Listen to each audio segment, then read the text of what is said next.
逆風談笑風生，特務騙案揭秘。近期有一類好有迷惑性嘅詐騙手法靜悄悄咁冒起，騙徒竟然用特務嘅名義，將目標鎖定喺本地大學生同埋來港交流嘅內地學生群體。呢班後生仔涉世未深，社會經驗尚淺，對法律體系同執法流程嘅認知有限，而且往往服從性比較強，啱啱好就成為騙徒眼中嘅理想獵物。呢類案件唔單止暴露咗詐騙集團嘅狡猾，更加反映出目前教育體系入面風險防範同法律常識普及嘅不足。大學課堂有冇系統咁教過防騙知識？師生之間有冇深入討論過真實案例？如果呢啲教育漏洞長期存在，後生仔就難以築起心理防線，俾騙徒有機可乘。呢類特務式詐騙嘅套路可以話係層層設局，極具誘惑性同恐嚇性。騙徒首先會用招聘特務做藉口去接觸目標，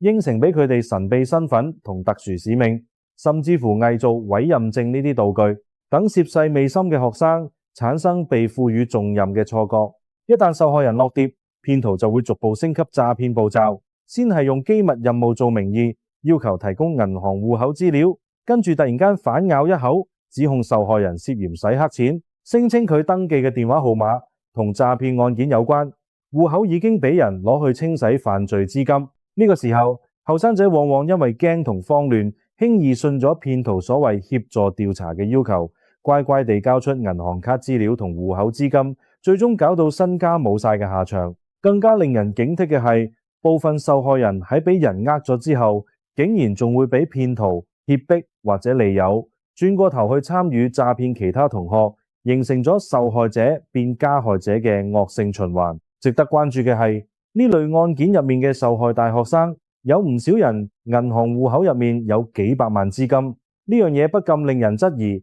騙徒點解可以精準揾到呢啲有錢人？背後係咪存在個人資料俾人偷取買賣嘅黑色產業鏈？有傳聞話呢類案件可能同特定詐騙集團有關，但係背後嘅資料來源同操作網絡仲有待執法部門深入調查。尤其係來港留學嘅內地學生，懷疑佢哋屋企人喺香港買基金、保險同股票戶口等資料，如果俾不法分子掌握同利用，肯定會加劇風險。從已經曝光嘅案例嚟睇，內地學生往往係呢類詐騙嘅主要受害者。呢一點同佢哋對香港本地法律環境唔熟悉，遇到危險之後求助渠道有限，有好大關係。面對呢類新型詐騙，單靠執法部門打擊係遠遠唔夠嘅。各大學同中學應該盡快行動起嚟，一方面將真實詐騙案例納入課堂討論，邀請警方或者法律界人士講解常見騙術同應對方法，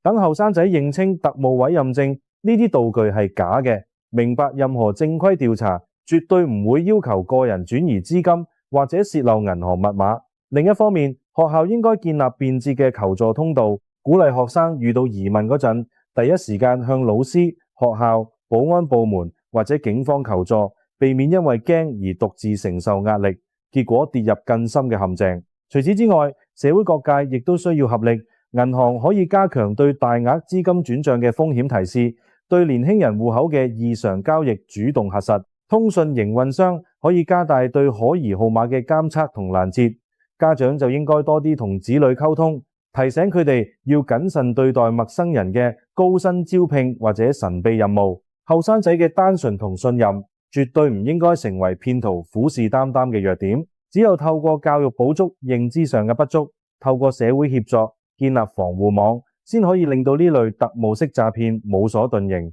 令校園真正成為安心求學嘅淨土。